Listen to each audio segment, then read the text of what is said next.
오늘 우리가 읽은 성경 말씀은 느헤미야가 예루살렘 성벽을 재건하고 그리고 모든 백성들이 한자리에 모여서 말씀 집회를 행했는데 하나님의 부흥이 이 백성 가운데 임한 장면을 말씀하고 있습니다. 부흥이란 무엇인가? 부흥이 임했다라는 것은 도대체 무엇을 의미하는 것일까? 부흥은 자신의 힘으로는 어찌할 수 없는 무기력하고 무능력한 하나님의 백성들에게 하나님의 새 생명과 은혜가 압도적으로 임하여 그들을 새롭게 하시고 그들을 살리셔서 그들의 날들과 그 시대를 새롭게 하시는 일을 의미하고 있습니다. 그래서 부흥이 임하는 곳에는 하나님의 백성들의 회복이 있고 부흥이 임하는 곳에는 하나님의 영광의 임재가 있습니다. 부흥이 있는 곳에는 큰 슬픔과 기쁨이 있고 부흥이 있는 곳에는 하나님의 교회가 놀랍게 부흥하는 일이 일어나게 됩니다. 부흥이 있는 그 시대는 하나님께서 축복하신 시대로 하나님의 뜻이 이루어지는 놀라운 역사가 일어나는 것입니다. 이런 일들은 무능했던 교회 그리고 무기력했던 성도들 가운데 하나님의 은혜가 임함으로 일어나는 일들입니다. 오늘 우리 시대도 이와 같은 하나님의 부흥이 정말 임하기를 소망하고 또 이것이 우리에게 진정으로 필요한 시대라고 믿고 있습니다. 여러분, 우리는 코로나 기간 동안에 우리들이 얼마나 무능력했는지 그리고 코로나가 끝나고 난 이후에 우리는 얼마나 모든 면에서 이제는 과거에 그나마 있었던 어떤 모습들조차도 사라지고 있는 이런 비참한 상황 속에 처해 있는, 그래서 이로 말미암아 어찌해야 할지 모르는 상황 가운데 있습니다. 그러므로 오늘 우리에게 하나님의 부흥이 더 필요한 것입니다. 하나님의 부흥 아니고서는 이것을 회복할 수 있는 길이 있을까? 저도 여러 가지로 고민도 해보고 많은 분들이 이 문제를 이야기하고 있지만 그러나 이 문제를 몇 마디 말로는 해결할 길이 없다는 것입니다. 또 몇 개의 프로그램을 가지고는 해결할 길이 없습니다. 우리 성도들에게도 호소합니다마는 그러나 성도들은 그 호소를 들을 때에 들으려고 하는 마음으로 듣지 않는다라는 생각을 금할 길이 없습니다. 이미 집회가 무너졌습니다. 많은 사람들이 이제는 집회에 열심을 품지 않습니다. 그래도 그나마 주일 예배라도 나오고 있는 것을 감사해야 하는 상황이 되어버리고 말았습니다. 수요일이나 금요 기도회를 권면하면 사람들은 듣지 않습니다. 이제는 권면이 통할 수 있는 상태가 아닙니다. 그래서 어떻게 해야 할까? 이것을 혼낸다고 들을까? 지적한다고 들을까? 지금 현재 너무 지금 어려운 상황입니다. 어떻게 해야 좋을까요? 여러분들도 좋은 안이 있으면 한번 말씀해 보세요. 목사가 호소하면 듣겠습니까? 아니면은 강제로 출석 부른다고 하면은 듣겠습니까? 아니면은 집회에 있을 때마다 전화 돌려서 오늘 저녁에 금요 기도회입니다. 수요 예배입니다. 꼭 참석하세요. 이렇게 해야 되겠습니까? 아니면은 이 집회 때마다 무슨 큰 부흥회 같은 그런 의미를 부여해서 외부 강사 청해서 우선 행사로 진행을 해볼까요? 지금 현재 성도들의 그 믿음, 그 신앙이 새로워지지 않는다면 이 일은 회복될 수가 없습니다. 그리고 이것이 앞으로 계속된다고 하면 우리는 이제 더 이상 수요 예배나 금요 기도회는 더 이상 진행할 수 없는 이런 상황으로 변해버리고 말 것이라는 것이죠. 이것을 방치하게 되면 어떻게 될까요? 이것을 방치하게 되면 우리가 그렇게 안타까워하고 우리가 그렇게 싫어했었던 유럽의 교회나 이런 신앙이 완전히 사라져갔던 이런 모습들을 우리들이 그대로 답습하게 될 것입니다. 두려워했던 일이 우리에게 일어나고 있습니다. 오지 않았으면 하고 바랬던 일이 이미 우리에게 임하여 있습니다. 이것을 어떻게 해야 좋을까요? 이런 일들을 회복하기 위하여 어떻게 해야 될까요? 느헤미야서를 보면서 오늘 우리는 이 문제들이 이미 우리에게 심각하게 와 있다. 우리는 지금 무기력한 가운데 있다. 하나님의 부흥이 우리에게 절대적으로 필요하다라고 하는 사실을 인식하고 부흥을 위하여 계속해서 기도해야 할 것입니다. 하나님께서는 예루살렘 성전을 짓기 위하여 귀환했던 이 백성들이 그곳에 여전히 남아 있는 동안에 그들의 신앙이 점점 쇠하여지고 하나님의 백성의 정체성을 상실하게 되는 상황 속에서 하나님의 말씀을 가르칠 결심을 하고 어릴 때부터 그 꿈을 가지고 자신 훈련시키고 연단했던 에스라가 마침내 예루살렘에 왔지만, 그러나 에스라가 예루살렘에서 행했던 일은 성공하지 못했습니다. 그는 이 백성들이 근본적으로 이방인과 통혼이라고 하는 하나님의 백성의 출발점부터 무너져 있는 현실을 보고 기가 막혀서 안타까워 금식하며 통곡하고 그 백성들 가운데 우리가 도울 테니 당신이 앞장서십시오 해서 떨쳐 일어났지만, 그리고 이 백성들에게 언제까지 이제 자기의 상황을 신고하고 그 다음에 이방인과 결혼했던 문제를 다 되돌리자 했지만, 그러나 13년 후에 느헤미야가 다시 예루살렘에 와서 예루살렘 성벽을 재건하고 그 다음에 말씀 집회를 할 때까지, 그때까지도 이 문제는 해결되지 않고 있었다 하는 것이죠. 에스라서에서 뭔가 있었던 것은 분명하지만 그러나 해결되지는 않고 그냥 시간만 끌고 있었습니다. 그래서 이 백성들 그 영적 상황은 정말 말로는 요란했지만 그러나 말뿐이었고 실천은 없었던 상황으로 그대로 방치되어 있었고, 그리고 그들은 영적인 능력뿐만 아니라 실제적으로 하나님의 백성들로서 자신들을 새롭게 하는 일을 행할 수 없는 그야말로 무능력하고 무기력한 가운데 떨어져 있었다 하는 것입니다.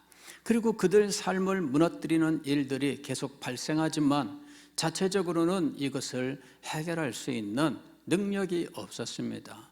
느헤미야가 안타까워서 기도하고 그리고 왕의 도움을 얻어서 예루살렘에 왔고, 그리고 느헤미야가 가세함으로 학사 에스라도 다시 힘을 얻고 그 백성들 가운데 놀라운 부흥이 임하게 되는 일이 일어난 겁니다. 하나님께서 그 백성을 불쌍히 여기신 겁니다. 그 백성들 가운데에는 무슨 부흥을 소망하는 일도 없고 이 문제들이 하나님께로부터 어떻게 될 것이라는 소망도 없는 상황이었습니다. 그러나 하나님께서 하나님의 사람들을 예비하셨습니다. 에스라를 예비하셨고 느헤미야를 예비하셨습니다. 그리고 에스라와 느헤미야는 자기와 함께하는 사람들을 준비하고 그리하여 이 일을 마침내 하나님의 은혜로 이루어내게 되었다 하는 것입니다. 여러분, 오늘 우리들 가운데에도 하나님께서 예비하신 사람이 분명히 있는 줄을 믿습니다. 우리 가운데에도 이런 놀라운 일이 일어나야 되는 것입니다. 하나님의 말씀을 가르치기를 소망하는 하나님의 사람이 있고, 그 하나님의 사람이 말씀을 가르칠 수 있도록 자신의 모든 것을 들여서 헌신하는 사람도 있어야 됩니다. 이 두 종류의 사람이 함께해서 무너졌던 이 귀한 백성들을 다시 세웠고, 그것이 그 백성들을 새롭게 하고 시대를 새롭게 하는 놀라운 결과를 가져온 겁니다. 이때의 부흥으로 말미암아 예수님 당대까지 몇백 년 동안 유대인들의 특성이 완성되는 것입니다. 하나님의 말씀에 철저하게 충성하는 이 백성들의 모습이 이때에 비로소 이루어지는 거예요. 그리고 그 부흥의 결과, 이 백성들 가운데 하나님의 말씀을 지키고자 하는 뜨거운 열정을 가진 사람들이 계속해서 배출되고, 이들이 조상들의 유전이라고 하는 이름으로 하나님의 말씀을 철저하게 지키려고 했다 하는 것입니다. 그 모든 유대인들의 참된 정체성은 바로 이 에스라와 느헤미야의 부흥 이후에 이루어진 것이에요. 여러분, 이런 일들이 오늘 우리 시대에 일어나야 되는 것입니다. 바로 이때를 위한 것이 부흥입니다. 이것이 오늘 우리에게 있어야 하는 거예요.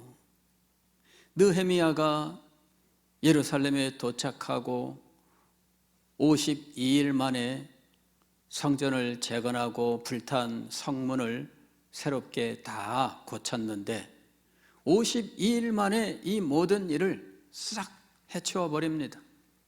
그런데 그 사이에 많은 난관들이 있었어요. 외부의 문제가 있었고 내부의 문제가 있었습니다. 외부의 문제는 주변에 있는 이방인들이 유대인들의 이 일을 기뻐하지 않습니다. 자기들이 힘을 써야 되는데 유대인들이 힘을 얻으면 자기들이 손해를 봅니다. 그래서 지속적으로 방해를 하고 왕에게 상소문을 올리고 난리를 쳐댑니다. 그것을 느헤미야가 다 물리치고, 내부적으로도 문제가 있었어요. 내부적으로는 가난한 백성들이 우리가 지금 이 고리대금 때문에 지금 우리는 모든 것이 무너져 내렸습니다 하면서 통곡을 하는 이런 일을 맞이하게 됩니다. 그것이 하나님의 백성, 이 공동체를 하나 되게 하지 못하고 분열시켜 놓는 것입니다.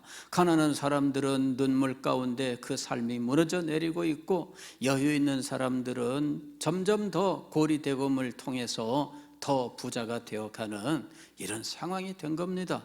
어떻게 동족 사이에 이런 금전거래로 인하여 이득을 취하고 자기 동족이 금전거래 결과 이렇게 삶이 무너지도록 할 수 있는가? 느헤미야는 이 일을 정말 직면하고 깜짝 놀란 거죠. 어떻게 공동체 안에 자기의 동족이 이렇게 삶이 무너지는데 그 무너지는 삶을 통해 이득을 취할 수 있는가? 너희들이 이것을 모두 포기해야 된다. 다 내놔야 된다. 그리고 심지어 느헤미야는 내가 총독의 녹도 받지 않겠다. 그렇게 해서 이 가난한 백성들의 삶을 회복시키고 공동체를 하나로 만드는 일에 전념하게 되었던 거예요. 그러면서 결국 52일 만에 예루살렘 성벽을 재건하고 불타버린 성문을 새롭게 고치게 되었는데, 완성하고 나서 일주일 만에 이제 7월 1일 날 말씀 집회를 시작한 거예요. 새벽부터 정오까지 말씀을 읽고 그 말씀을 풀어주고, 그래서 말씀의 뜻을 깨닫게 하는 일을 했던 겁니다. 아침 새벽부터 정오까지 이 일이 계속 진행이 된 거지요.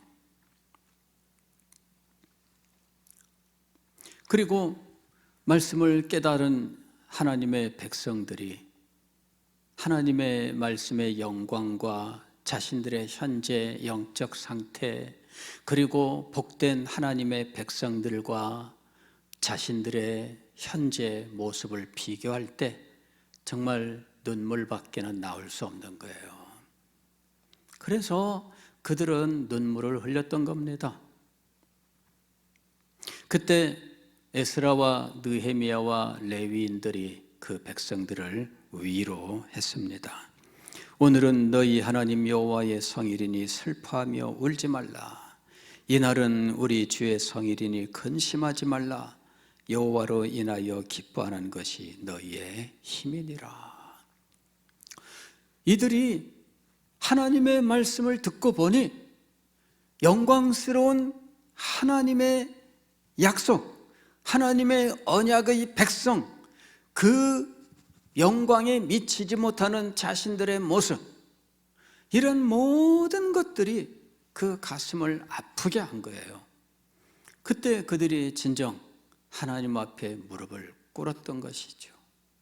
그리고 하나님을 바라보고 하나님의 영광을 믿고 의지할 것에 대한 권면이 그들에게 주어진 겁니다. 그리하여 그 슬픔이 변하여 즐거움이 되었는데 12절 말씀을 보면은 이는 그들이 그 읽어 들려준 말을 밝히 알미라. 말씀을 배우고 비로소 그들이 마음속에 모든 슬픔을 버리고 하나님께 소망을 가지게 된 겁니다. 그래서 이 백성들이 새로 출발할 수 있는 기회를 얻게 된 거예요. 그 이후의 말씀을 다음에 또 계속 보겠습니다만은 이 백성들에게 임하는 놀라운 은혜의 역사가 있어요. 오늘 우리들에게 그 일이 있어야 된다는 겁니다. 우리나라에 1907년 평양 대부흥이 있었습니다. 평양 대부흥 그때 일어났던 놀라운 일들이 바로 이 느헤미야 8장 1절 이하에 있는 이 수문학 광장 말씀 집회를 닮아 있어요. 우리나라는 다른 나라의 부흥과 달리 우리나라는 이 부흥 사경회라고 하는 방식으로 이 집회가 진행이 되었고 하나님께서 이 부흥 사경회 위에 은혜를 베풀어 주셨던 거예요. 우리나라는 그냥 우리가 흔히 말하는 부흥회로 진행이 되지 않았어요. 부흥 사경회로 진행이 됐습니다. 사경회라고 하는 것은 말씀을 배우는 것, 성경 말씀을 배우는 것을 사경회라고 그래요. 단지 부흥회만 진행한 것이 아닙니다. 리바이벌 미팅, 이거는 부흥회라고 번역을 해요. 그런데 우리는 하나님의 말씀을 공부하는 시간을 가졌던 거예요. 그래서 우리나라에서 진행된 것은 부흥사경회입니다. 이 부흥사경회는 어떻게 진행되었느냐 하면은 새벽 집회가 있었고 그러고 난 다음에는 아침을 해 먹고 그 다음에는 아침에 모여서 점심때까지 말씀 공부를 한 겁니다. 점심을 먹고 난 다음에는 전도하러 나갔어요. 전도하고 돌아와서 저녁 식사를 해서 먹고 그 다음에 밤에는 저녁 집회를 진행을 했던 겁니다. 저녁 집회 끝나고 난 다음에 원하는 사람들은 남아서 철야 기도회를 진행을 한 겁니다. 그것이 그 당시에 진행이 되었던 부흥 사경회의 모습이에요. 그리고 우리나라는 그 당시에 부흥 사경회의 그 모습을 그대로 보존해 가면서 부흥 사경회라고 하는 것을 진행을 했었습니다. 그래서 오전 집회, 그러니까 이 새벽 예배, 그 다음에 이 낮 공부라고 하는 것이 있었어요. 낮 공부. 이건 뭐냐면 오전에 성경 공부 시간이 있었던 거죠. 그래서 이 시간에는 성도들이 꼭 알아야 되는 삶에 대해서 혹은 말씀의 큰 흐름에 대해서 가르쳤던 거예요. 그 가르침이 오전 내내 진행이 된 겁니다. 이게 낮공부라고 부르는 거예요. 이것이 우리나라의 80년대까지 부흥 사경회로 진행이 된 겁니다. 그러나 생활이 변했습니다. 우리의 생활 모습이 변했습니다. 그러다 보니까 낮 공부를 진행하기가 쉽지 않게 돼버려서 어느덧 낮 공부를 빼게 되었습니다. 그래 결국은 새벽 기도와 저녁 집회만 남게 되었고 낮 공부를 시키지 않게 되니까 성도들이 제대로 배울 수 있는 기회가 사라지게 된 거예요. 이 낮 공부가 없어졌다면 이것을 대신할 수 있는 또 다른 공부가 우리에게 주어져야 됩니다. 과거에는 제자훈련을 안 했어도 제자훈련 이상 가는 정말 헌신적인 성도들을 우리는 얼마든지 볼 수 있었습니다. 그런 성도들이 어디서 만들어졌는가? 부흥 사경회에서 만들어진 거예요. 그런데 그 사경회가 사라진 거죠. 낮 공부가 사라지면서 깊이 있게 말씀 공부하던 이 모든 것들이 사라진 겁니다. 그리고 그 말씀 집회 때 낮 공부에서 가르쳤던 내용들, 이런 내용들은 그 후에는 다시 안 가르친 거예요. 그리고 그때 가르쳤던 내용들을 오늘날 이야기하면 옛날에는 그랬지만 이렇게 말하고 넘어가고 마는 거죠. 여러분, 오늘 우리는 정말 다시 이 하나님의 말씀을 공부하는 놀라운 일이 회복이 돼야 돼요. 하나님의 말씀을 배우고 깊이 있게 공부하고 말씀에 근거하여 성도의 삶을 가르치고 그리하여 헌신하게 되는 놀라운 일이 회복이 돼야 됩니다. 그 일을 우리가 버려두고 이제 우리에게 찾아온 이런 코로나 이후에 이 집회 경시의 이러한 모습들을 그냥 방치하고 넘어갈 것인가? 꿈을 아무리 크게 가진들, 구호를 아무리 크게 외친들, 집회를 경시하는 곳에 그 모든 일들이 이루어질까요? 집회를 경시하는데 이루어질까요? 이루어지지 않습니다.